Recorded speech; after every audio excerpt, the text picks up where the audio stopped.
Hoje aqui com a gente o José Guilherme Nogueira, CEO da Organização de Associações de Produtores de Cana do Brasil, a Urplana, a Carolina Matos, especialista ambiental, Coordenadoria de Assistência Técnica Integral, a CAT, que é o órgão da Secretaria de Agricultura e Abastecimento do Estado de São Paulo, o Major Jean Gomes, do Corpo de Bombeiros da Polícia Militar do Estado de São Paulo, e Flávio Okamoto, promotor de Justiça do Ministério Público do Estado de São Paulo. Esses são os nossos convidados que vão trazer aqui informações para vocês, jornalistas, nesta tarde. Eu vou explicar um pouquinho para vocês a dinâmica deste webinar. Nossos 4 convidados irão trazer informações e esclarecimentos importantes que vão elucidar algumas questões aqui para a gente e gerar uma pauta para todos aqui que estão presentes.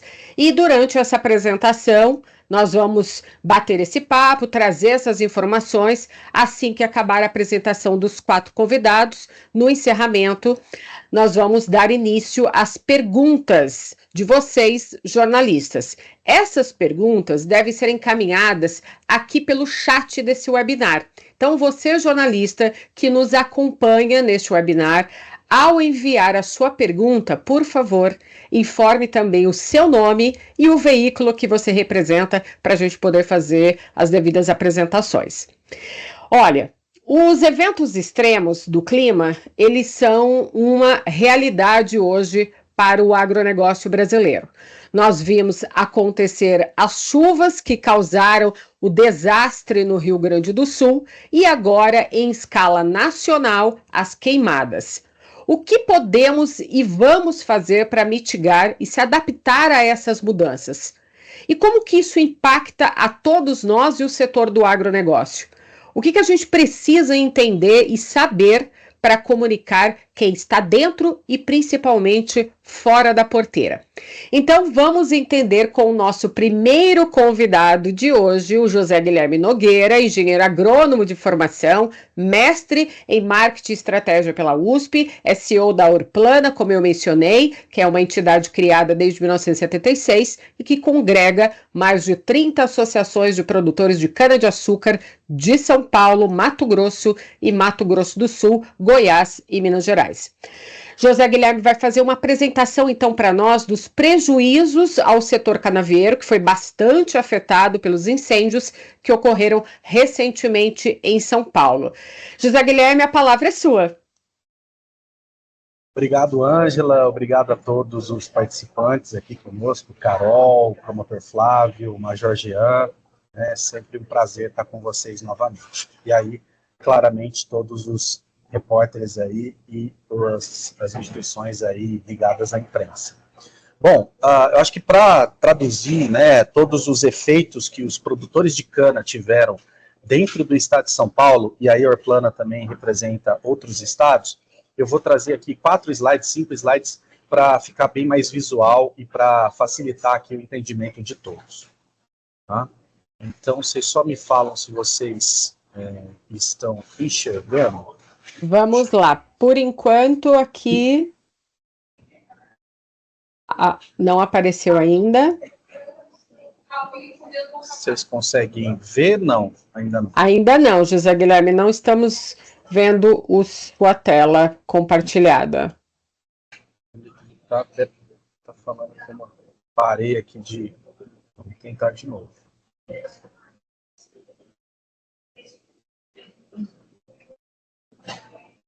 Acho que agora vai. Acho que agora vocês estão vendo, né? Aí, deu sim, certo. Agora sim. Se você quiser colocar em modo apresentação, para ficar maior, você fica à vontade. Aí, joia. Maravilha. Bom, então, para quem não conhece a Urplana, né, então, traduzindo um pouquinho aqui onde que a Urplana está situada, as 35 associações, 12 mil produtores aproximadamente, e quase 80 milhões de toneladas aí de cana que representam essas 35 associações, né? E aí falar um pouquinho, acho que é importante a gente detalhar o que aconteceu no dia 23 de agosto, que foi o grande ponto aí que acabou impactando, né, os nossos canaviais. Então foi um dia aí com risco de fogo muito alto, temperatura de 36 graus, umidade do ar 10%. Aqui nós estamos falando na região de Ribeirão Preto, São José do Rio Preto, Araraquara, e aí eu vou explicitar claramente aqui todas as regiões, tá? Então, mostrando que todo o ambiente, a conjuntura, ela era uma conjuntura de risco muito grande para o acontecimento dos incêndios, né? Então, vento, a instabilidade do ar, que ela vai de A a F, ela estava no nível máximo, né? Ventos mudando de direção a todo momento. E um outro item que é o famoso triplo 30, né? Que é quando chama muita atenção de nós, produtores, também das usinas, quando a gente fala de a umidade do ar abaixo de 30%, 30 graus acima de temperatura e ventos acima de 30 km por hora. Então, esse ambiente faz com que o risco dos incêndios seja, obviamente, aumentado.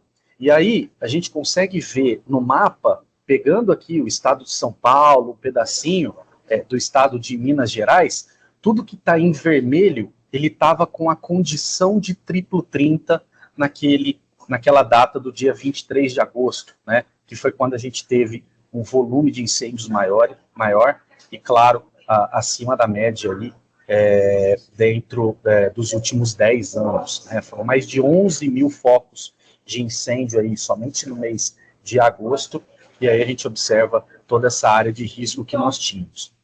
Bom, importante relatar também, né, que, volto a dizer, a conjuntura do dia 23 de agosto, ela tinha uma conjuntura de risco muito grande, e obviamente que o estado de São Paulo, e principalmente a região de Ribeirão Preto, que foi uma das mais afetadas, ela vem com um déficit hídrico muito grande, tá?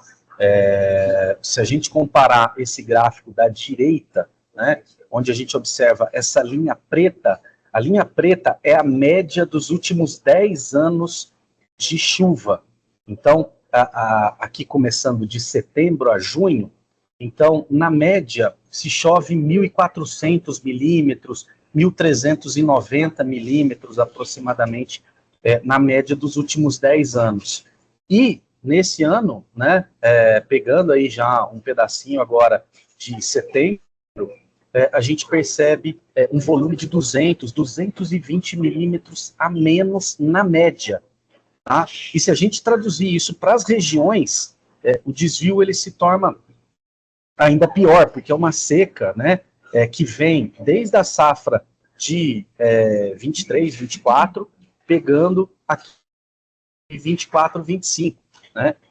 Então, o que veio afetando aí toda os meses, região por região. São José do Rio Preto, Araçatuba, Minas Gerais, Araraquara, Ribeirão Preto, Presidente Prudente, Assis, Paraná, Mato Grosso do Sul, enfim, e outras regiões do estado de São Paulo.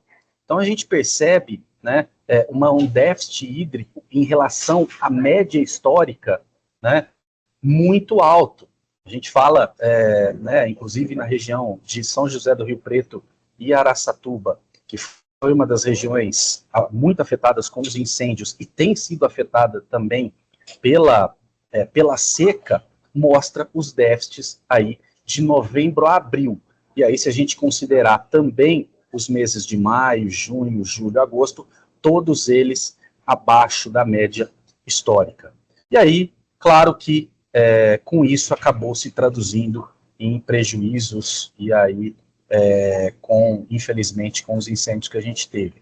Então, nós mensuramos na área de São Paulo, aí através de satélites, né? Foram 263 mil hectares afetados, tá? Sendo de cana em pé e rebrota de cana, tá? Que acaba pegando fogo naquele colchão de palha e aí acaba impactando também. Né? Isso, obviamente, dentro do estado de São Paulo. Então, a gente tem os mapas, tem alguns parceiros que distribuem esses mapas para a gente, e aí a gente consegue mensurar o que era cana em pé, o que era rebrota de cana, e aí a gente consegue estimar os prejuízos aí junto com as associações. Né? Aí, claro que cada caso é um caso, mas existe uma média, um cálculo para fazer esses prejuízos.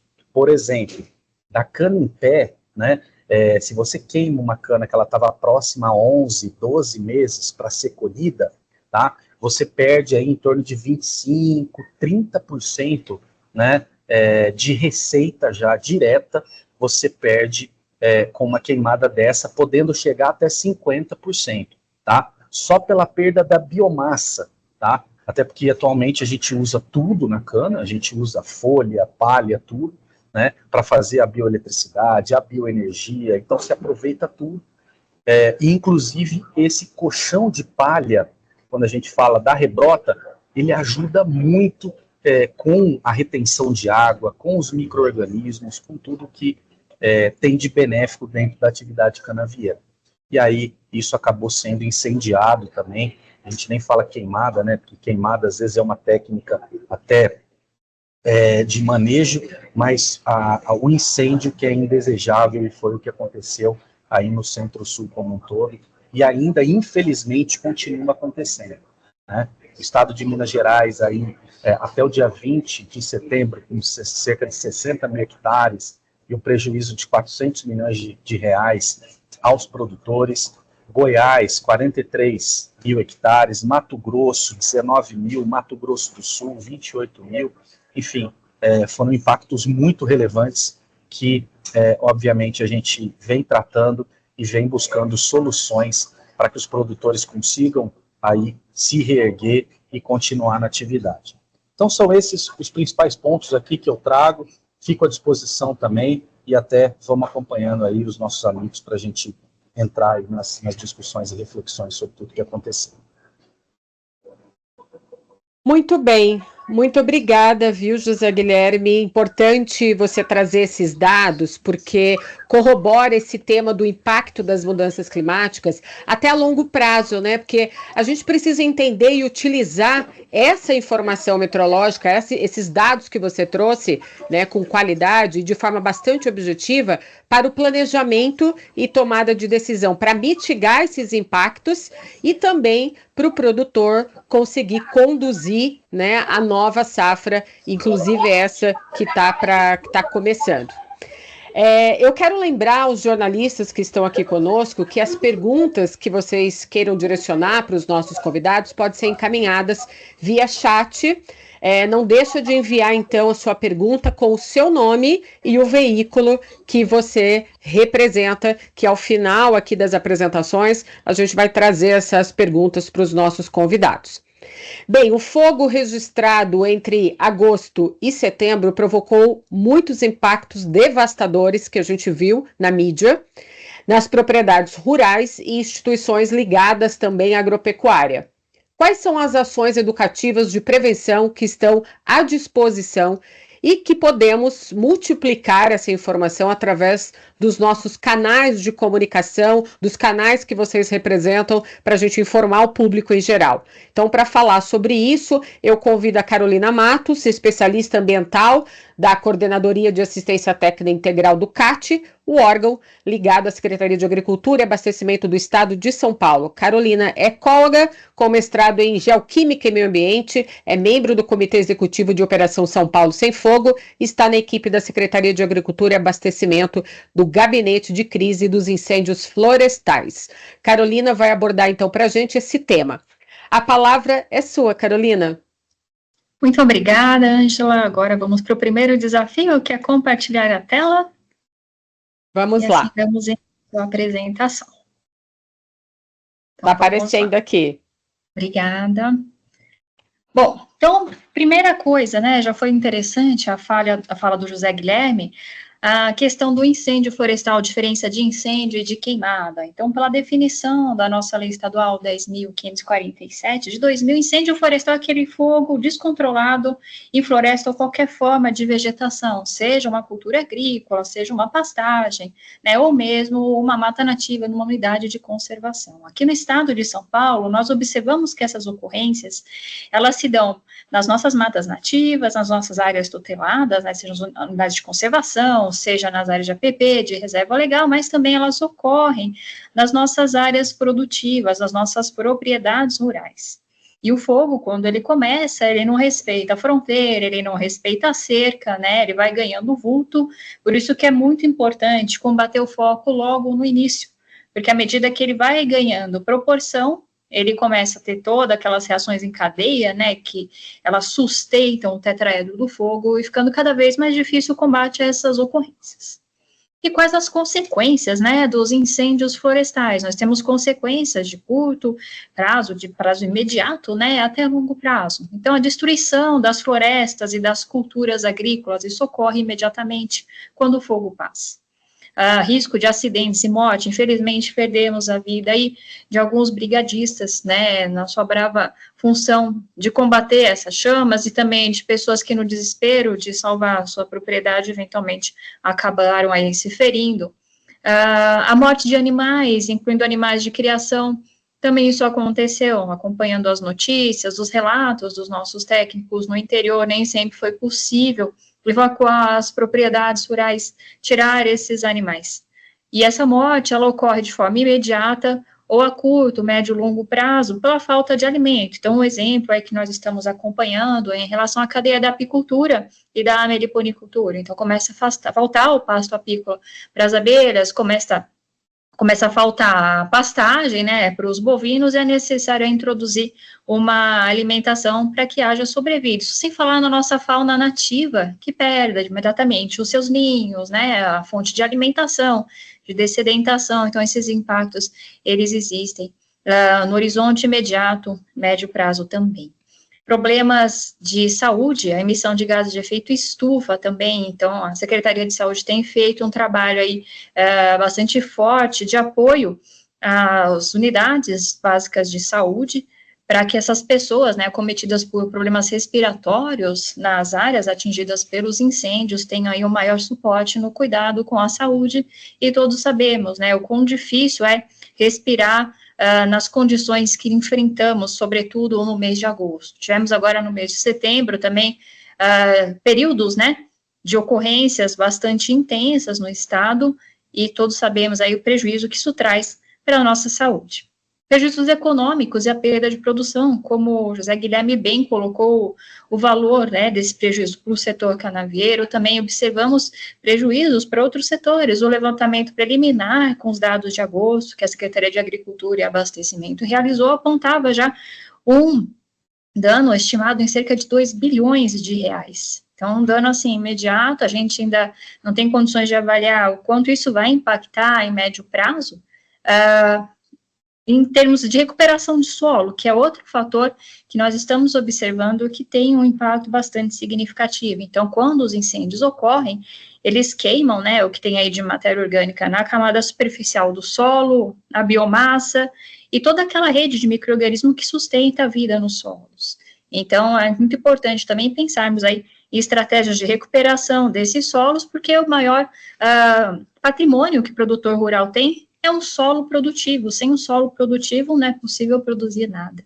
Então, esses são os impactos que nós temos observado com os incêndios florestais. Para conseguir direcionar ações para prevenir e combater esses focos de incêndio, lá em 2010, São Paulo instituiu o Sistema Estadual de Prevenção e Combate a Incêndios Florestais, que até 2023 chamava Operação Corta-Fogo, passou a somar esforços com a Operação Estiagem da Defesa Civil e, portanto, no ano passado, se tornou a Operação São Paulo Sem Fogo. Então, participam da Operação São Paulo Sem Fogo a Polícia Militar Ambiental, o Corpo de Bombeiros, a Casa Militar, a Defesa Civil, a Secretaria de Agricultura e Abastecimento, Secretaria de Saúde, Secretaria de Meio Ambiente, Infraestrutura e Logística, pela CEMIL, pela Fundação Florestal, a CETES-BR com a CFB conosco também. O objetivo, então, diminuir os focos de incêndio no estado, reduzir as emissões de gases de efeito estufa, oriundas desses incêndios, e proteger as áreas com cobertura vegetal contra os incêndios. Então, foi com base na Operação São Paulo Sem Fogo que nós tivemos condição de formar o gabinete de crise e, assim, combater esses incêndios, assim, conseguir integrar, somar forças para enfrentar esse inimigo comum. Então, a Operação São Paulo Sem Fogo, ela é faseada. Nós estamos agora, né, na fase vermelha, mês que vem, em novembro, dezembro, já entramos na fase verde, quando começamos a avaliar tudo o que aconteceu e planejar as ações de prevenção para o ciclo seguinte. E assim a gente tem, né, esse faseamento, sempre trabalhando com a prevenção, o monitoramento, o controle e o combate a essas ocorrências. É interessante olhar um pouco para fora do estado de São Paulo. Então, como foi colocado, tanto pela Ângela como pelo José Guilherme, nós estamos passando por um período de uma situação climática atípica. Então, acumulado aí de dias sem chuva, temperaturas muito elevadas em todo o estado, umidade relativa muito baixa, e quando a frente fria ela tenta chegar, ela avança até certa parte do nosso estado, e onde ela não consegue avançar, ela traz ventos consigo. Então, até às vezes cai um pouquinho a umidade, aumenta a umidade relativa, né, do ar, cai um pouco as temperaturas, mas não é o suficiente para ter uma precipitação, uma chuva que vai assegurar os incêndios de fato. Só que quando essa frente fria está chegando, ela traz consigo ventos. Esses são cenários que nós vimos no dia 23 de agosto, que nós vimos na terça-feira dessa semana, em alguns outros episódios que aconteceram aí, desde o dia 23 de agosto. E quando a gente olha, para além do estado de São Paulo, cenário Brasil, cenário América Latina, cenário dos trópicos, nós observamos que os trópicos estão ardendo. Estão ardendo por quê? Estão ardendo porque nós estamos numa transição de um período de El Niño para um período de Laninha, e a gente tem essa situação intensificada de seca, né, em todo esse cinturão aí neotropical. Então, outros países também estão passando por situações semelhantes. Nós estamos, lógico, buscando soluções para nos adaptarmos a essa nova realidade de extremos climáticos. Quando a gente olha os dados, então, dos focos de incêndio, nós tivemos quase 8 mil focos, período de janeiro até dia 30 de setembro. Essa quantidade de focos, ela é a maior da nossa série histórica, né, e mostra para a gente o quanto realmente a situação ela está exacerbada, ela foi atípica. Isso porque nós estamos preparados desde 2010, nós estamos trabalhando em conjunto, as forças do Estado, com os setores produtivos, e a situação só não foi pior porque nós estávamos preparados. E olhando, então, a área queimada, né, o ano passado foram cerca de 34 mil hectares, esse ano os dados mostraram 430 mil hectares queimados no estado de São Paulo. Então, atingindo aí as áreas produtivas, atingindo as nossas áreas de mata nativa, nossos estoques de biodiversidade, de serviços ecossistêmicos, né, que inclui, inclusive, a produção de água, deixar o solo mais úmido para o ciclo seguinte. Então, os incêndios, à medida que eles ocorrem, eles vão impactar o ambiente que vai ficar para o ciclo seguinte. Então, será que esse solo que foi impactado pelos incêndios, ele vai conseguir segurar a água, reter, transferir essa água para os lençóis freáticos, para que o ano que vem a gente tenha um ano mais úmido, né? Estamos aprendendo a navegar nesse cenário e só conseguiremos navegar bem navegando em conjunto. Bom, então, como ações, nós estabelecemos o gabinete de crise com a participação das entidades que formam a Operação São Paulo Sem Fogo. Nós empregamos já mais de 20 aeronaves, né, isso diuturnamente, chegamos a operar com todas ao mesmo tempo, para combate às ocorrências aí de maior vulto, aeronaves de asa fixa, também os helicópteros Águia e outras contratações emergenciais de asa rotativa que foram necessárias para combater incêndios de maior vulto, nas condições, né, que o terreno e a ocorrência permitiam. Foram mais de 1.100 horas de voo e 5 milhões de litros de água lançados para combater esses incêndios. Por terra, mais de 2.600 brigadistas, né, que foram capacitados pelo POI, em 450 municípios, 25 treinamentos que foram realizados, foram mais de 8,7 milhões de reais que foram investidos pelas unidades de conservação para prevenir e combater as ocorrências, né, nos nossos lugares, né, nos quais nós guardamos aí a nossa biodiversidade, importantíssima para o nosso estado. Foram mais de 15 mil agentes e 2.500 veículos atuando no combate aos incêndios no estado de São Paulo, isso desde o dia 23. Então, são homens e mulheres empenhados com essas ações em suas regiões e as ações de comunicação, educação e alertas.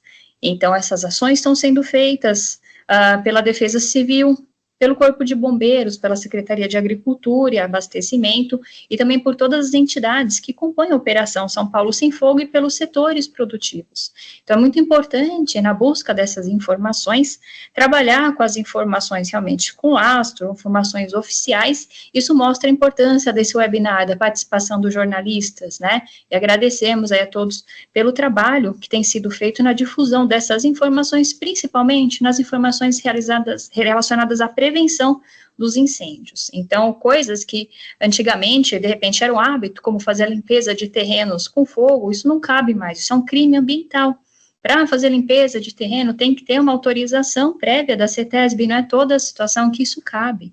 Né? Então, nesse sentido, junto com o setor de educação pública do Corpo de Bombeiros, nós fizemos, pela Secretaria de Agricultura e Abastecimento, uma série de vídeos educativos, ensinando, inclusive, a importância dos aceiros, sobre os quais, provavelmente, os colegas falarão nas próximas apresentações.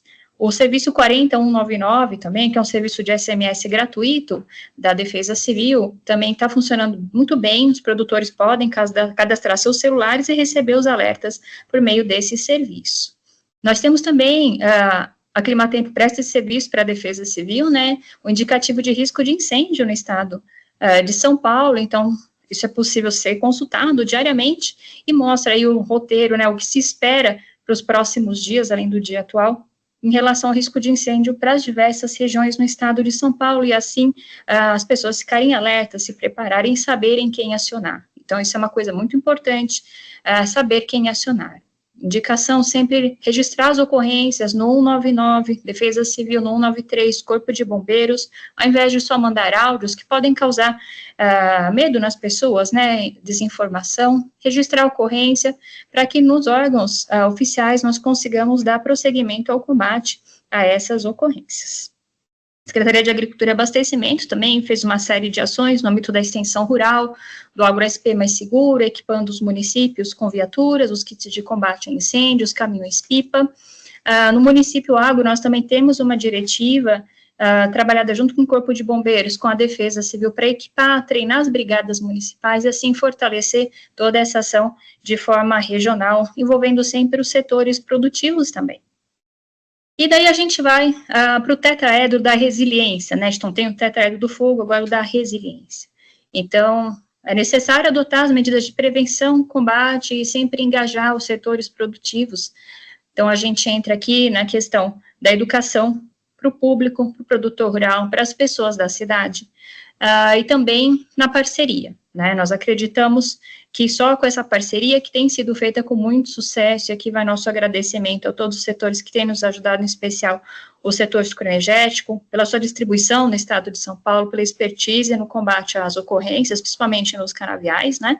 É só junto, realmente, que vamos conseguir atravessar esses mares turbulentos. A redução da disponibilidade de material combustível, aqui a gente fala sobre a importância aí dos aceiros, da manutenção adequada desses aceiros, enfardamento de palha, para que essa palha leve seja levada para as usinas para produzir a bioenergia, sempre quando for possível, ou incorporada ao solo. Então, o setor tem se desenvolvido bastante também dessa forma. E a fiscalização e aplicação rigorosa da lei em casos de incêndios criminosos, sobre os quais os colegas falarão na sequência. Então, com isso, nós conseguimos formar paisagens resilientes e, assim, trabalhar para evitar que anos como esse se repitam.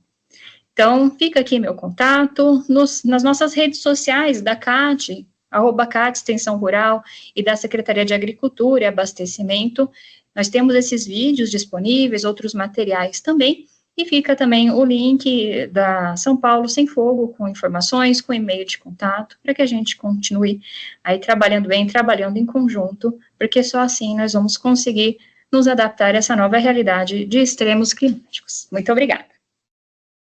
Obrigada, Carolina. Vamos rapidamente, então, falar com o Major Jean Gomes, oficial do Corpo de Bombeiros da Polícia Militar de São Paulo, é o nosso terceiro convidado nessa tarde. Ele é engenheiro civil, especialista em incêndios florestais, mestre em segurança pública pelo Centro de Altos Estudos da PM de São Paulo. O Major Jean vai trazer aqui informações sobre a questão do fogo prescrito e características de incêndios criminosos. Major, é com o senhor. Boa tarde a todos, muito obrigado pela oportunidade. Vamos tentar fazer um compartilhamento aqui de uma tela Vamos ver. Vamos lá. Apareceu aqui? Apareceu? Sim. Se você quiser colocar em modo apresentação para ficar em tela cheia. Se não, podemos seguir assim. Tá visível. Tá visível? Tá. Eu acho que só tá desconfigurado. Não, se você for aqui embaixo, aqui, ó, do lado direito, tem como se fosse uma lupinha, um quadradinho aqui, olha, do seu lado direito da tela, você consegue colocar ele em modo apresentação. Eu acho Bem que já tá embaixo em da modo- sua tela. Já tá em modo apresentação, né? Aqui embaixo, aqui, ó, assim, na sua Tenta tela. ali, aquele ícone ao lado do 80%, já. Vamos deixar, vamos Tá, João. manter. Vamos manter a tela aberta mesmo?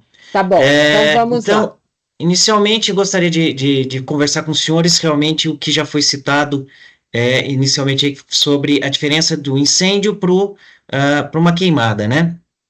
Então, o incêndio, ele é a situação do fogo descontrolado, e a queimada, muitas vezes, ela é utilizada tanto para prevenção quanto para o combate propriamente do incêndio, né? Quando a gente fala de incêndio florestal, a gente tem que pensar inicialmente que para termos um incêndio, há necessidade de calor, aquilo que o colega José Guilherme falou, né, agora há pouco, que tínhamos aí temperaturas extremamente elevadas e que favorecem realmente um foco inicial de incêndio. Temos que ter o oxigênio para que tenhamos o incêndio. Então, quando a gente fala de incêndio florestal, nós temos todo o oxigênio disponível na atmosfera, que são os 21% de oxigênio, e temos a necessidade de um combustível. E o combustível, nesse caso, é a vegetação propriamente dita, né? Então, esse seria o triângulo do fogo. Então, o oxigênio, o calor, uma fonte de ignição, né? E o combustível é o necessário para que tenhamos aí um primeiro foco de incêndio que se transforme no incêndio com o seu descontrole, né? Então, baseado nisso, passamos a observar o estado de uma forma abrangente e observando que não conseguimos trabalhar em cima do oxigênio, porque ele está presente na atmosfera, não conseguimos trabalhar em cima do calor, porque ele é um fenômeno, né? Então, poderíamos estar trabalhando sobre o combustível. E qual seria o combustível que poderíamos estar trabalhando? Então, selecionamos como prioridade dentro do Estado as nossas unidades de conservação e passamos a observar esses combustíveis de uma forma mais particular e pontual, né? Com base nisso, aí passamos realmente a olhar para esse cenário visualizando o incêndio florestal, que aí o incêndio florestal nós temos um outro triângulo que também já foi citado aqui dentro, né? Então seria a meteorologia, seria um fator extremamente importante que temos que observar em todas as situações. A meteorologia, principalmente, a gente leva em consideração as temperaturas, a umidade relativa e a velocidade dos ventos. Tem a questão da topografia, no qual o estado de São Paulo ele possui uma região muito pouco acidentada em uma parte do seu terreno, sendo diferente aí no Vale do Ribeira e no Vale do Paraíba, né, onde nós temos um terreno um pouco mais acentuado, que realmente a topografia traz para a gente uma consideração importante, e novamente a base desse triângulo tem o combustível, né, que seria o único elemento no qual poderíamos estar trabalhando. Então, no primeiro triângulo vemos que a base seria o combustível, no segundo triângulo a base e o combustível, e isso acabou fazendo com que estudássemos mais aprofundadamente quais seriam as influências desse combustível nos incêndios florestais, né? Trabalhando na literatura americana, e eu tive a oportunidade, no ano de 2011, fazer um curso de incêndio florestal e incêndio florestal com interface urbana nos Estados Unidos, no estado de Montana, e a gente acabou observando muito peculiarmente como o combustível ele é bem trabalhado e bem estudado, né? Então, o combustível ele acaba sendo dividido em 4 grandes categorias. Então, são os combustíveis de 1 hora, de 10 horas, de 100 horas e de 1.000 horas, e essas horas, elas são relativas à retenção de umidade por esse material. Então, a gente começou a trabalhar dentro dos combustíveis com essa visão do combustível na sua gramatura. E a gente observou que grande parte dos combustíveis que nos traziam uma atenção especial são os combustíveis finos e os combustíveis médios, porque esses combustíveis têm uma fácil ignição e um fácil transporte do fogo para dentro das áreas que pretendemos aí preservar, né? Então, com base nisso, a gente começou a trabalhar junto com o governo estadual uma política que pudesse fazer a gestão desses combustíveis. Uma das medidas como a nossa colega Carolina disse, que é a abertura de aceiros, né, a limpeza dos aceiros, porém os aceiros, de uma forma simples, eles são uma barreira pequena entre esses combustíveis e áreas que devem ser protegidas. Porém, as suas dimensões nem sempre são suficientes para que nós tenhamos aí uma proteção do calor irradiado e do calor convectivo desses incêndios, né? Então, existe uma outra possibilidade de trabalhar em cima desses combustíveis, seria a eliminação desses combustíveis. Um primeiro ponto que a gente pode estar eliminando esses combustíveis é através de uma roçada, onde esses combustíveis são retirados, é deixado o solo na sua parte mineral, e parte desse material combustível ele deve ser retirado desse local para que não tenha disponibilidade de material combustível. Então aí a gente pode estar trabalhando com enfardamento, como a própria Carolina disse, né? Ou ele está sendo colocado juntamente com o solo. Porém, a gente pode, colocando ele junto com o solo, a gente pode ter futuramente incêndios subterrâneos, que é também um incêndio muito difícil o combate. Então, a gente prefere que esse material ele seja retirado daquele local e colocado no local adequado. E uma forma que a gente viu a possibilidade de estar trabalhando com esse combustível seria a utilização da chamada queima prescrita, né? Então, onde estudado os caráteres topográfico, meteorológico daquela região e o combustível disponível naquela área, a gente utiliza do fogo nos momentos mais adequados para a eliminação desse combustível fino. E quando a gente fala de combustível fino, a gente está citando aí geralmente as gramíneas, né? Então, as gramíneas invasoras, que são as braquiárias, e o capim colonião. Geralmente são eles os grandes vilões aí da ignição e do transporte do fogo para as áreas que a gente pretende estar fazendo ter um cuidado maior. Tivemos como laboratório a reserva de Jataí, aonde fizemos aí alguns experimentos com o uso de fogo prescrito. Essa área ela foi dividida, estudada, e foi feito várias queimas prescritas no ano de 2021 e 2022. E nós tivemos aí um êxito de 91% de redução dos incêndios naquela área que foi trabalhado com o fogo prescrito. Então, é interessante a gente observar que muitas vezes se observa o Corpo de Bombeiros utilizando equipamentos como pinga-fogos, né, numa ocorrência ou numa preparação de um terreno, e às vezes se desconhece realmente dessas técnicas que são utilizadas aí tanto para prevenção e como para o combate do incêndio.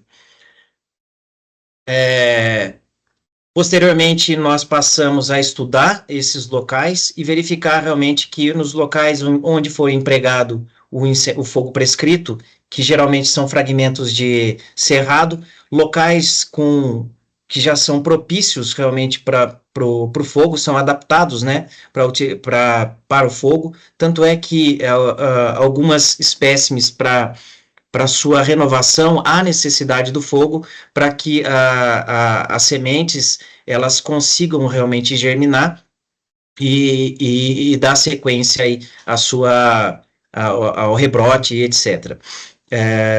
Então, essa foi uma experiência que nós tivemos aqui na região de São Paulo. No ano de 2021 foi promulgada uma lei referente ao manejo integrado do fogo, no qual nós estamos trabalhando ainda a sua regulamentação. Então, o Estado de São Paulo ele está à frente nessa questão. Nós estamos trabalhando de uma forma bem efetiva com relação a essa temática.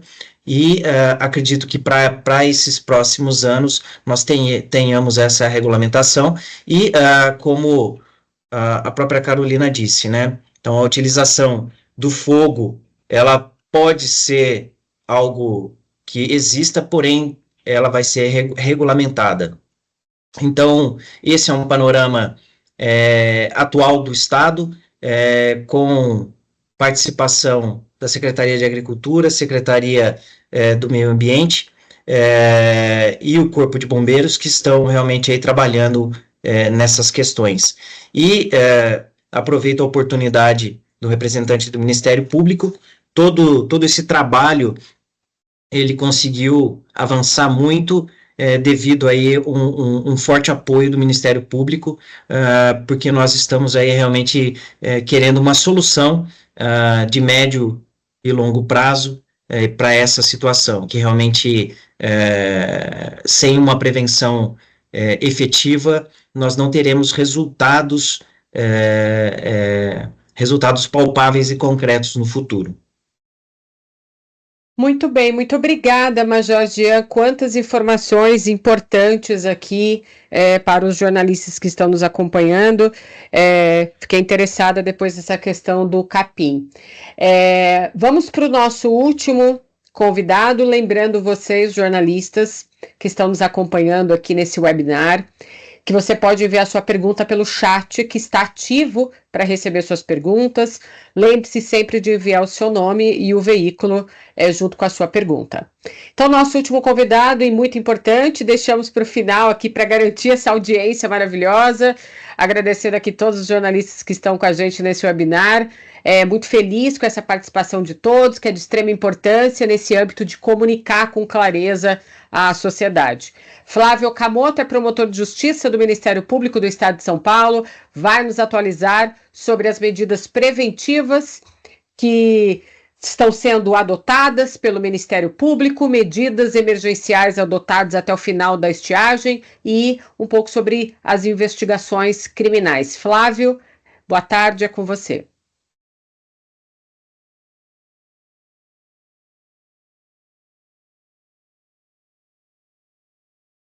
Tá, o seu microfone está mutado. Fechado o microfone.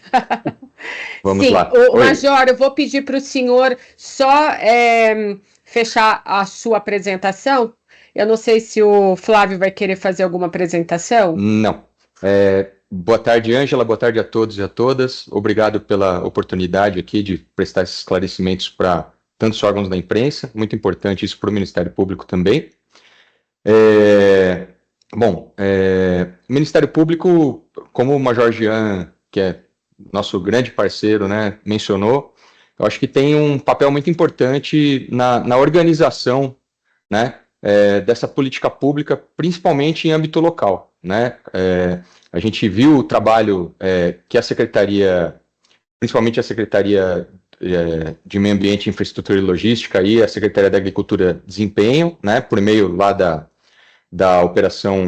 antiga Operação Corta-Fogo, atual São Paulo Sem Fogo, mas a gente sente que isso carece um pouco de capilaridade, né, de chegar nos municípios mesmo, onde as estruturas ainda são muito deficientes, né, principalmente nas defesas civis, na capilaridade que os bombeiros têm, na ausência de brigadas municipais, né, na falta de gente treinada para reforçar esse trabalho, principalmente no combate.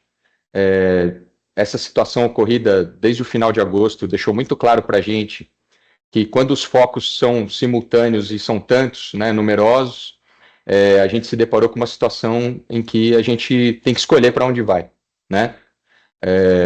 E isso, na minha opinião, não pode ser assim, né? Então, que a gente tenha nessa tragédia uma oportunidade de trabalhar essa questão da melhor estruturação, de aumentar os treinamentos.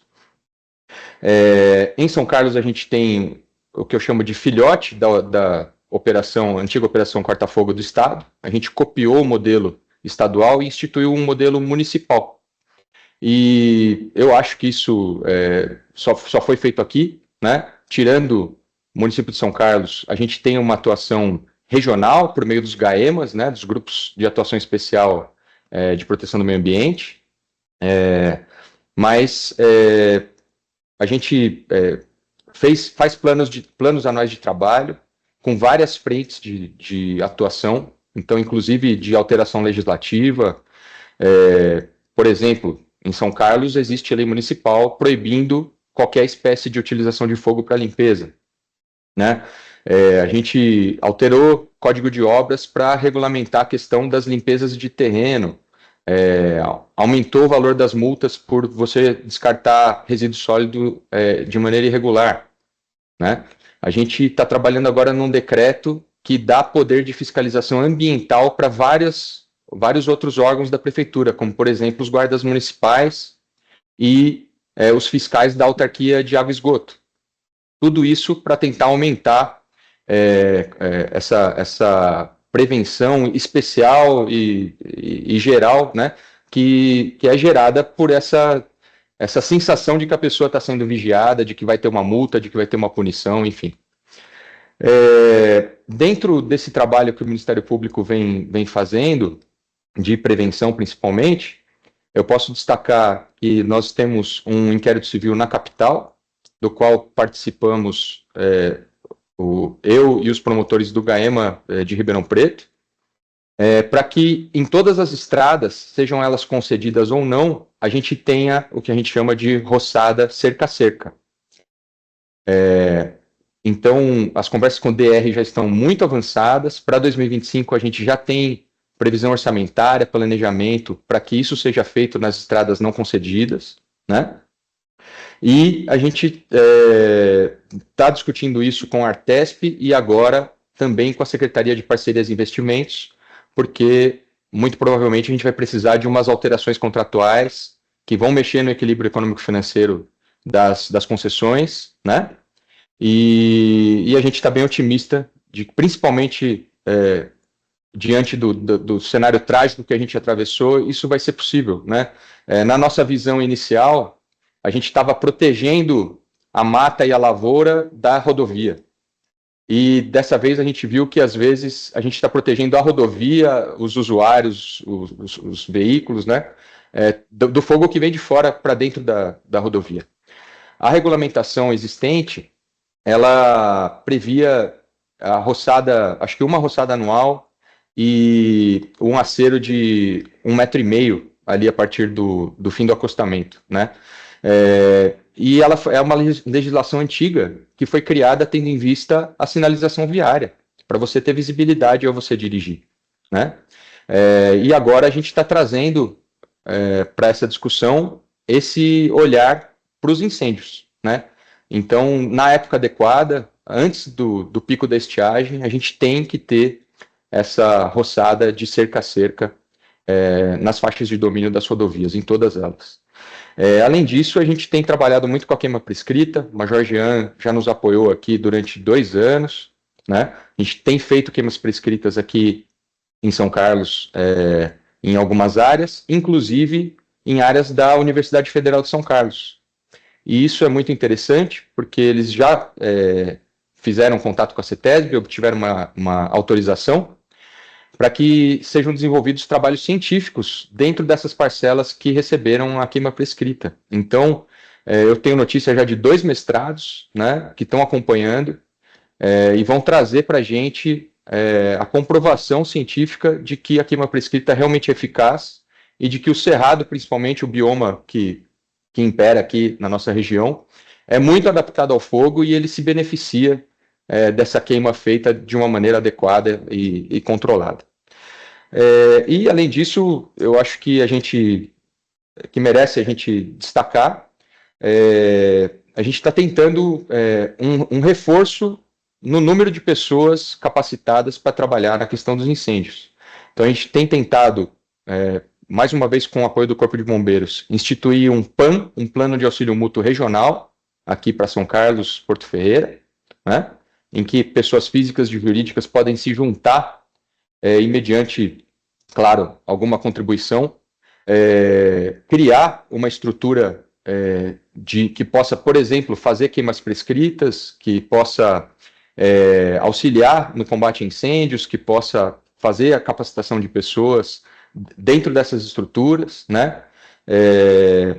A gente acredita muito nisso, e a gente está na mesa do secretário de Segurança Pública, né, para ser assinado o primeiro acordo de DGEM municipal para bombeiro, porque a gente tem, né, a figura da atividade delegada e do DGEM, que é o que eles chamam de bico oficial, para os policiais militares.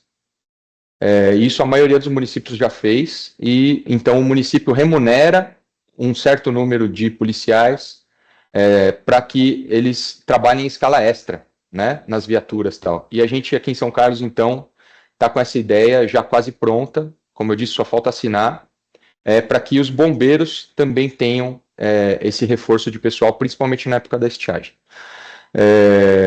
Bom, e depois eu posso falar, se for do interesse de vocês, sobre a recente Lei 14.944, federal, né, foi publicada em 31 de julho de 24, instituindo a Política Nacional de Manejo Integrado do Fogo. Então, o Major Jean mencionou a legislação estadual ela ficou retalhada em razão de muitos vetos que ocorreram, né, e da falta de regulamentação depois também. E agora, com essa Lei 14.944, a gente tem uma política federal, né, de manejo integrado do fogo, que prevê a queima controlada e a queima prescrita como instrumentos importantes para a prevenção de incêndios. Então, fico à disposição e posso falar bastante sobre as investigações. Aqui em São Carlos, a gente ofereceu recentemente uma denúncia de um cidadão que foi preso em flagrante, e a gente pediu, só de dano moral coletivo, R$9.730.000, além de, já na denúncia criminal, incluir os prejuízos materiais em torno de R$2.700.000 que a Raizen sofreu e de cerca de R$350.000 que o aterro sanitário sofreu também aqui. Só nesse único incêndio foram 3.200 hectares. Né? E depois eu posso contar o perfil e dos outros presos também, das investigações, inclusive a nível de GAECO. Obrigado. Obrigada, doutor Flávio. Vou abrir espaço agora, então, para as perguntas dos jornalistas que já foram enviadas aqui para a gente num primeiro momento. Os demais jornalistas que estão nos acompanhando aqui, fiquem à vontade também agora para formular suas perguntas, enviar pelo chat para a gente seguir aqui mais alguns minutinhos com essas perguntas aqui no nosso webinar. Eu tenho uma pergunta aqui que é para você, José Guilherme, da Tânia Rabelo, do Broadcast Agro, Agência Estado. A Tânia pergunta o seguinte: em que momento é permitido atear fogo no canavial em São Paulo? Há queima controlada? Se há, isso não poderia ter potencializado os incêndios? Por que, pelo que me lembro, é proibido queimar cana em São Paulo? Gostaria de saber também sobre as investigações a respeito desses incêndios. Acho que essa aqui a gente pode direcionar para o Dr. Flávio. E a polícia prendeu algumas pessoas, o que foi apurado quanto a isso? Então, a Tânia fez várias perguntas. Vamos começar pelo José Guilherme. Depois o Dr. Flávio responde a restante. Então, José Guilherme, vou repetir. Em que momento é permitido atear fogo no canavial em São Paulo? Se há queima controlada? E ela, pelo que ela se lembra, né, isso não poderia acontecer, queimar cana em São Paulo. Você pode explicar um pouquinho para a gente? Claro, sem problema. Vamos lá.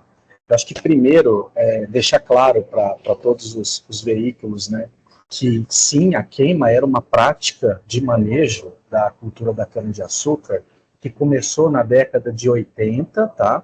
Ela não era antes, mas ela começou na década de 80 e terminou em 2003, 2004, por ali, quando começou a colheita mecanizada, que foi realmente o que impulsionou esse processo todo, tá? Não se pode queimar maquena no estado de São Paulo desde 2017. 2017 foi o final, tá? Onde tinham propriedades de até 150 hectares, com plano de queima estruturado, que tinha que enviar para o bombeiro, tinha aprovação do plano de queima, só podia queimar à noite, tinha todo um processo para isso. Também, quando havia queima, até 2017, nessas áreas específicas, tá? Mas desde 2003, no caso da cana, o setor vem se mobilizando muito forte quanto a isso, e a gente conseguiu aí tirar toda essa cana queimada, que era uma prática de manejo para colheita. Tá? É bom deixar claro isso, que só queimava cana para facilitar a colheita, não tinha outro benefício, não tinha outra coisa. Que secava a cana porque concentra o açúcar, não tem nada disso, tá? E também, né, o setor ele foi mudando durante o tempo. O setor ele foi mudando, começou a se aproveitar a palha, viu que o colchão de palha e a matéria orgânica, né, ele é muito importante para o manejo do canavial, né, não só para retenção de água no solo, mas para fungos ali, bactérias que estão ali, que lutam contra algumas pragas de cana, inclusive, né? Então, isso para a gente é muito sério e é muito impactante, tá? Então, para isso que os pontos que a gente gosta de trazer aqui é que cana para produtor hoje, mesmo manejo de cana, a gente abomina, tá? Fogo é inimigo de cana, tá? No passado ele ajudou a colher cana, hoje não. Algumas áreas no Nordeste ainda são permitidos fazer a colheita por causa justamente dessa declividade e tal, em Alagoas e Pernambuco, mas estado de São Paulo e os outros estados aqui do Centro-Sul, isso já não acontece. E aí, sobre as investigações, aí eu deixo para o promotor Flávio, que aí ele sabe muito mais do que eu. Doutor Flávio, o senhor vai falar sobre as investigações a respeito, né, inclusive desse caso dos incêndios nas áreas de cana, e só acrescentando aqui a pergunta da Tânia, se o senhor puder também trazer para ela mais detalhes sobre esses presos que atearam fogo, quais foram as motivações deles nesse caso para a gente? Tá certo. Então vamos lá. Só para complementar a resposta que o Zé Guilherme deu, aqui nessa lei 14.944 que eu mencionei, recente, artigo 30, ele diz que o uso do fogo na vegetação será permitido nas seguintes hipóteses. E aí no inciso 7º, ele trata no corte de cana-de-açúcar como método despalhador e facilitador em áreas que não sejam passíveis de mecanização, conforme regulamento do órgão estadual competente, né? Em São Paulo a gente já tem essa proibição, mas esse inciso 7º, artigo 30, ele traz uma única possibilidade de utilização do fogo na lavoura de cana, que é essa das áreas não mecanizáveis, de acordo com a regulamentação estadual, tá bom? Bom, com relação às investigações, então até semana passada, a gente tinha 16 presos em flagrante no estado de São Paulo pela prática de crimes de incêndio, tá? Um deles aqui em São Carlos, que é a minha comarca. O perfil desse cidadão que foi preso aqui em São Carlos é bastante curioso, né? Ele é geólogo formado pela USP, ele é servidor concursado da CETESB, e, ao que parece, ele teve problema com drogadição, né? Ele teria abandonado o emprego, a função pública na CETESB, há cerca de 4 meses. Como os pais dele são de São Carlos, ele veio para São Carlos, e como isso já ocorreu depois daquele último final de semana de agosto, as usinas já estavam muito atentas a essa questão de pessoas estranhas circulando pelos canaviais. E então o pessoal da Raizen, principalmente pelas câmeras instaladas nos caminhões, percebeu a presença de um veículo HB20 estranho circulando em vários canaviais da Raizen na região de São Carlos. né, entre Ibaté e São Carlos principalmente.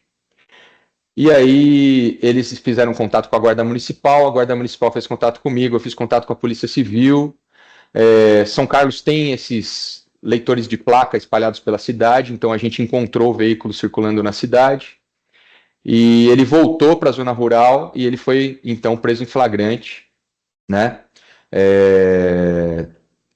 usando a mesma roupa que ele estava há 3 dias, então isso, pelo menos, é indicativo de que realmente ele tem algum tipo de transtorno, né.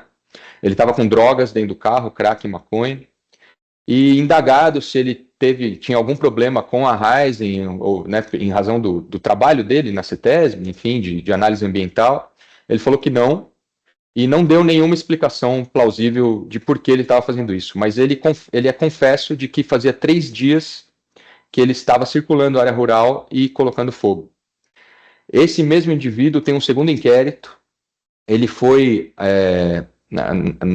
no muro de um condomínio aqui de São Carlos, chamado Villeneuve, e as câmeras de segurança do condomínio pegaram ele estacionando esse HB20, descendo do carro, ateando fogo no mato e voltando para o veículo, né? Isso nesses mesmos dias em que ele ateou fogo nessa região entre Ibaté e São Carlos.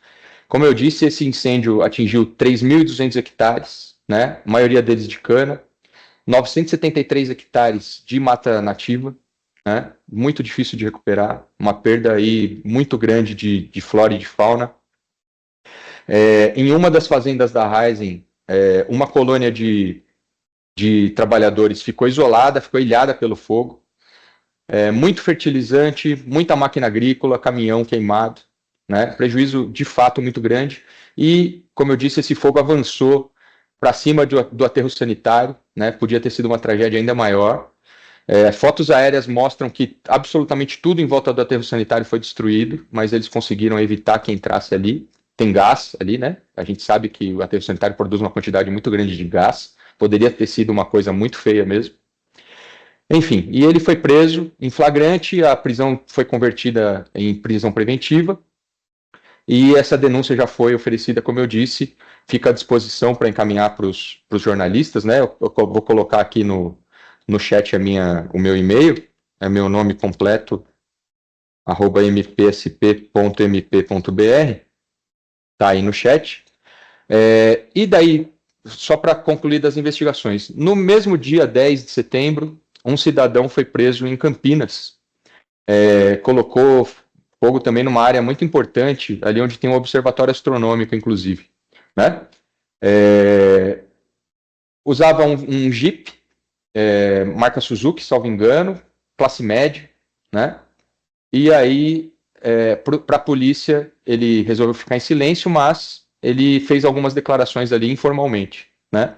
Então ele disse que ele é paciente oncológico, está com câncer, que ele perdeu um filho de 12 anos em abril, alegou inclusive que teria sido por erro médico.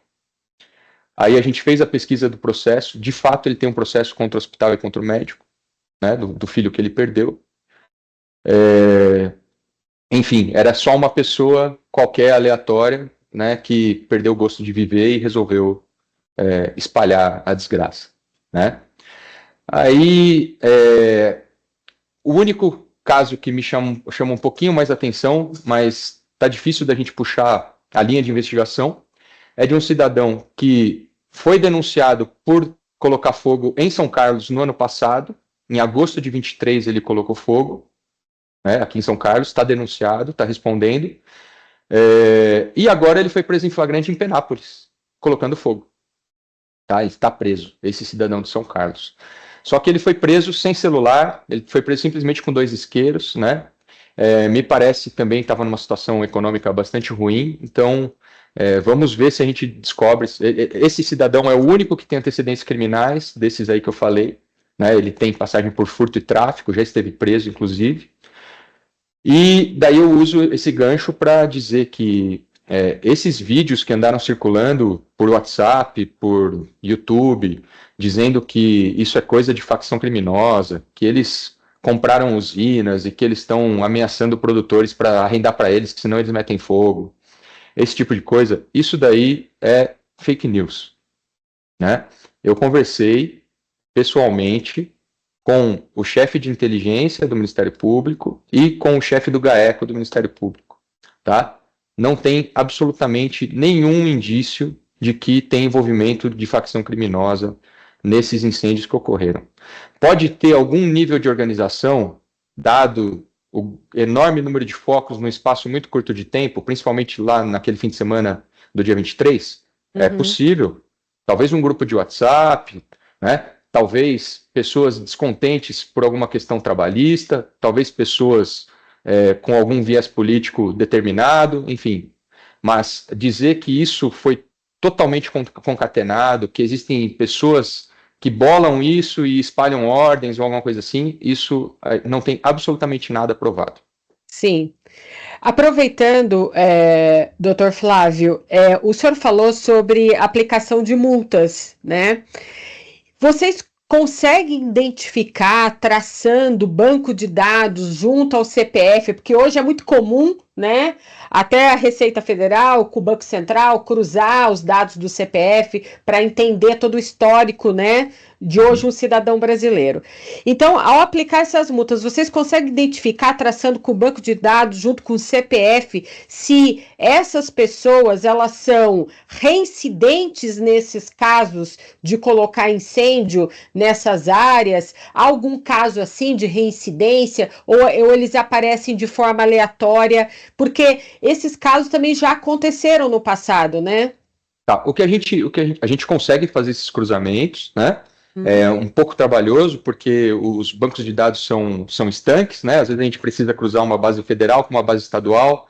Nem sempre o Ministério Público tem um acesso direto a esses dados, mas é possível, sim, né, fazer a pesquisa, por exemplo, por CPF no SIGAM, dos autos de infração ambiental.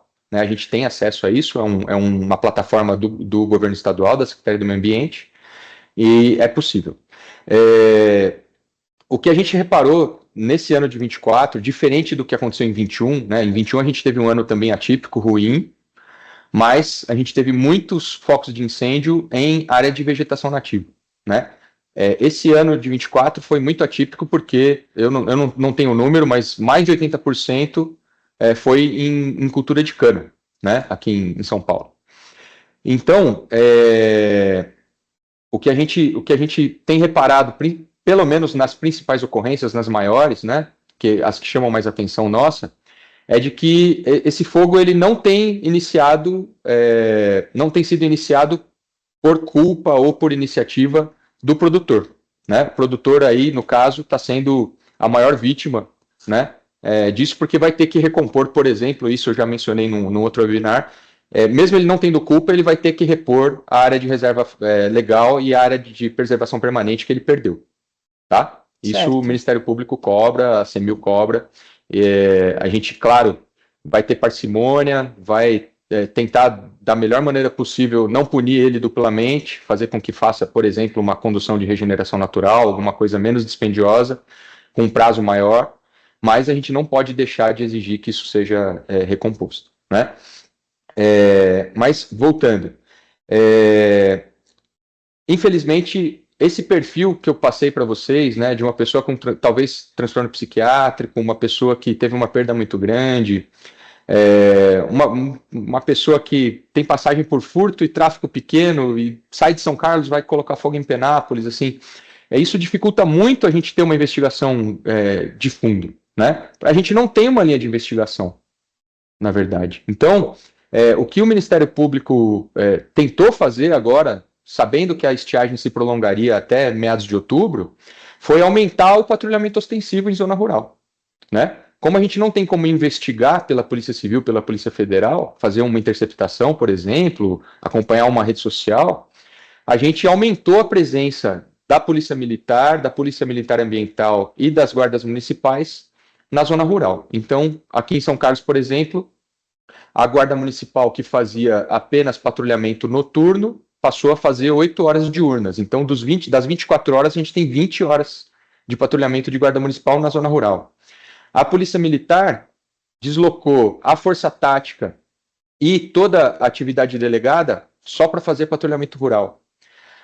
A Polícia Militar Ambiental está usando o DGEM principalmente de domingo, porque estatisticamente as maiores ocorrências são de sábado e domingo, para aumentar o patrulhamento em zona rural nos domingos, né? Então foi isso que a gente conseguiu tentar no primeiro momento, né? Eu acho que essa é uma discussão muito válida para o próximo ciclo, né? Como ideias, a gente até participou de uma reunião com o gabinete de crise, e isso é só uma sugestão por enquanto, né? A Polícia Militar, ela costuma fazer no verão a chamada Operação Verão, né? Em que eles pegam os policiais do interior e fazem eles trabalharem no litoral, onde tem uma concentração muito grande de pessoas. A gente sugeriu que talvez isso pudesse ser feito com base em previsão meteorológica, por exemplo, sabendo que a estiagem vai ser muito severa, que vai se prolongar por muito tempo, de fazer uma convocação, né? Não só do pessoal da Polícia Militar dessas áreas com mais umidade, Mata Atlântica, né? Mais difícil de queimar, enfim, mas também de bombeiros, enfim, de defesa civil, de gente que possa ajudar nesse combate aos incêndios simultâneos que ocorreram demais aqui na nossa região, né? Na própria Lei 14.944, foram criadas as figuras das brigadas florestais, né? Que vão ser aí essas brigadas que vão estar autorizadas, inclusive, a fazer esse trabalho de queima prescrita, né? Devidamente, claro, homologada pelos bombeiros, tal, registrado, mas também eu acho que é uma discussão que a gente tem que trazer, né? Aumentar esse número de queimas prescritas para reduzir essa disponibilidade de combustível, como o Major Jean disse, que comprovadamente funciona, né? Sim. Nós temos uma outra pergunta aqui, que é do Anderson, da Uranews. Eu acho que essa pergunta aqui é mais direcionada para a Carolina, para o Major Jean. Existe algum manual ou documentação técnica sobre incêndio em canaviais?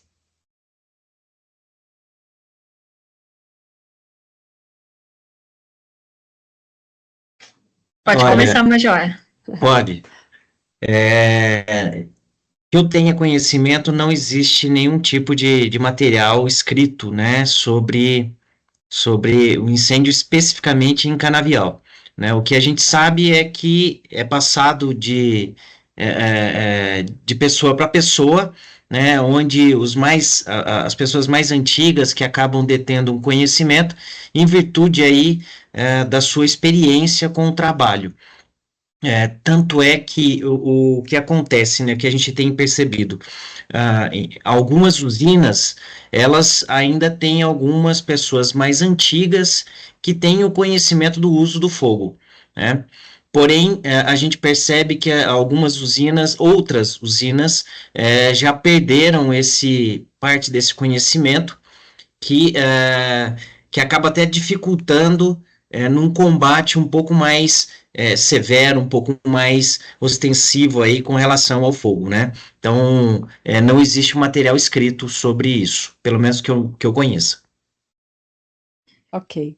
Complementando, o que existe é um manual, são assim, algumas cartilhas, né, que elas interpretam a portaria SFB, que era a antiga CFA, número 16 de 2017, que trata do nexo de causalidade para os incêndios em canaviais. Então, algumas associações de fornecedores de cana têm essa cartilha, né? Depois o José Guilherme pode completar aí pela Orplana, e dá para baixá-la em formato PDF. Então, ela traz algumas orientações em relação à prevenção desses incêndios e aos critérios que a Polícia Militar Ambiental leva em consideração no momento de fazer uma vistoria, né, para evitar a autuação. Então, isso, assim, é o que eu sei informar que existe. Acho que o José Guilherme pode complementar. Perfeito, Carolina, é isso mesmo. Existe uma cartilha, né, do nexo causal, que foi uma cartilha muito bem construída dentro do Estado de São Paulo, né, até para mostrar de forma objetiva se aquele produtor ou aquela fazenda teria responsabilidade, né, se ele tomou todas as medidas para defender, para não que acontecesse todo o processo de incêndio. Então isso tem, só você dar um Google aí, é mais fácil, mas eu coloco também a cartilha aí, tá? Ela tá tá bem disponível a todo mundo. Agora, cartilhas de manejo de fogo, como o Major Jean bem colocou, né, existiam cartilhas antigas do Plano Açúcar, então isso de 1989, 90, que mostrava algumas técnicas de fogo, que era o pinga-fogo, tinha o vento, né, como que era, como que não era, mas isso foi extinto, tá, pelo setor, inclusive pelas associações. Por quê? Porque a gente não quer falar de fogo, mas, gente, a gente não quer, né, isso para a gente, claro que a gente precisa sempre de pesquisas, né, da academia ajudando a gente a lidar com toda a forma aí da prevenção dos incêndios, mas os bombeiros, né, no momento de incêndio, orientando a gente, não o setor falando como técnica de manejo, como havia isso antes, e aí isso, inclusive, já foi até restrito e nem existe mais. Ok, temos mais uma pergunta aqui da Daiane Souza, da Bloomberg. O Dr. Flávio mencionou as fake news sobre crime organizado. Uma outra especulação frequente diz respeito a motivações de cunho político para os incêndios criminosos. Existe alguma investigação nessa linha ou isso também está descartado? Então, como eu falei rapidamente no final da minha primeira intervenção, eu, pessoalmente, acredito que uma das motivações seja política, né? Infelizmente, a gente ouve isso, né, de que, porque no governo tal teve menos incêndio, agora tem que ter mais, porque, enfim, essas bobagens, né? Mas em termos de linha de investigação, de fato, de ter aparecido isso em algum lugar, de algum preso ter declarado isso, não, né? Um fato que eu esqueci de mencionar, vocês vão de lembrar, a imprensa noticiou isso, um dos primeiros presos em flagrante foi na cidade de Batatais, né? E imediatamente ele declarou que ele era do PCC, né? Eu antes de ser promotor do meio ambiente, eu fui promotor do GAECO, né? Aqui em Ribeirão Preto mesmo. E eu posso afirmar para vocês que eu nunca vi nenhum membro do PCC de verdade admitir que é membro do PCC, né? Essas pessoas que, enfim, por algum motivo, no meio deles, se diz PCC, ele faz isso para enfim, para ganhar a admiração do grupinho dele, para, enfim, talvez incutir medo em algum adversário. Agora, se ele realmente fosse, ele não jamais teria falado, tá? Isso eu tinha esquecido de dizer.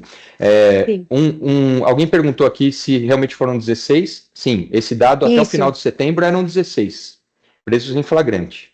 Eu não tenho, como são diversas comarcas, eu não tenho informação se todos permaneceram presos na custódia. E eu tenho informação de que há outros casos em andamento em que não houve prisão em flagrante, mas houve identificação de quem ateou fogo, né? Por testemunha protegida, por filmagem, e que há pedido de prisão preventiva nesses casos, inclusive um que eu me lembro aqui da região, da comarca de Patrocínio Paulista. Tem pedido de 2 prisões preventivas lá, num caso que não foi flagrante. Tá bom? Tá certo. A pergunta sobre quantos presos em flagrante, os 16 que o senhor mencionou, foi do Roberto Samora, da Reuters. Agora, para a gente finalizar, a Valéria pergunta para o José Guilherme e para a Carolina, qual o número de brigadistas no setor sucroenergético e florestal? Vocês têm esse número? José Guilherme, você primeiro. Sim, temos, sem dúvida. Tá? Aí nós temos tanto de produtores quanto de usinas, né? E isso, volta e meia, nos é questionado e apresentado. Só lembrando que toda a frente de colheita de cana-de-açúcar, que acaba contemplando aí 3 máquinas de colhedora, tem um caminhão bombeiro junto. Toda a frente de colheita de cana-de-açúcar, ele já vem com um caminhão bombeiro junto, justamente para estar ali, conseguir mitigar qualquer coisa nesse sentido. E aí hoje, das associações, são cerca de 400 equipamentos que a gente tem Aí nós temos dois tipos de equipamentos, né? Nós temos o caminhão bombeiro, né, que é bem comum, tá? E aí, em casos de produtores também, acaba tendo aquele caminhão-tanque, um caminhão menor, que ajuda também nesse processo do fogo inicial, do fogo quando está iniciando. Agora, brigadistas, o produtor ele não possui, até porque ele não faz esse curso, ele não é uma empresa, né, onde ele faz esse curso, tem aquela noção de brigadista. Aí o produtor ele não tem esse curso de brigadista, ele tem mais os equipamentos mesmo. Aí, Carol, não sei se você quer complementar. Então, vamos lá, né? A gente tem umas informações do setor sucroenergético. Então, assim, a gente tem algumas informações, como o José Guilherme passou as informações da Urplana, né? Eu passo aqui as informações das usinas signatárias do etanol mais verde. São cerca de 1.400 caminhões-pipa, cerca de 9.060 brigadistas, né? Então, essas são as informações da força de combate do setor sucroenergético. Do setor florestal, nós não temos esse dado tabulado dessa forma, porque o Etanol Mais Verde é um programa, né, de governo que existe aí desde 2007, então nós temos a série histórica, e é importante ressaltar aí como esses valores, né, esses dados têm crescido, mostrando o empenho aí do setor em sempre aprimorar a força de combate que tem sido vital para a gente contornar, né, essas ocorrências no estado de São Paulo, mas o setor florestal, da silvicultura, nós sabemos que eles têm as brigadas, têm as câmeras de monitoramento, só que, de fato, eles ficam mais responsáveis pela lida, né, pela prevenção e combate em suas próprias áreas, né, ou nas áreas lindeiras, mas a gente não tem quantificado o contingente deles, né.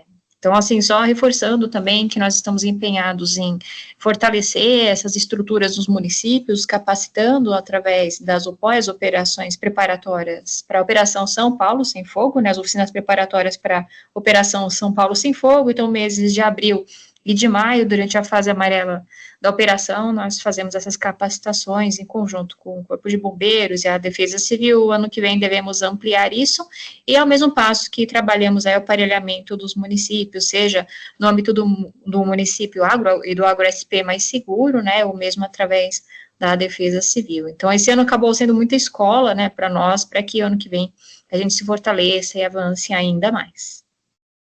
Muito bem, então chegamos ao final desse webinar.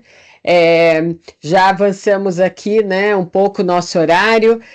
Eu quero informar os jornalistas aqui, participantes, que as perguntas que não tiveram respostas ou novas perguntas, novas dúvidas, poderão ser encaminhadas para comunicacão@bag.com.br, que a BAG vai enviar essas questões aos participantes. O Dr. Flávio também já deixou aqui o contato dele no nosso chat. Quero agradecer a realização deste webinar feita pela BAG, a Associação Brasileira do Agronegócio, e da Associação Brasileira do Agronegócio da região de Ribeirão Preto, a BAG-RP.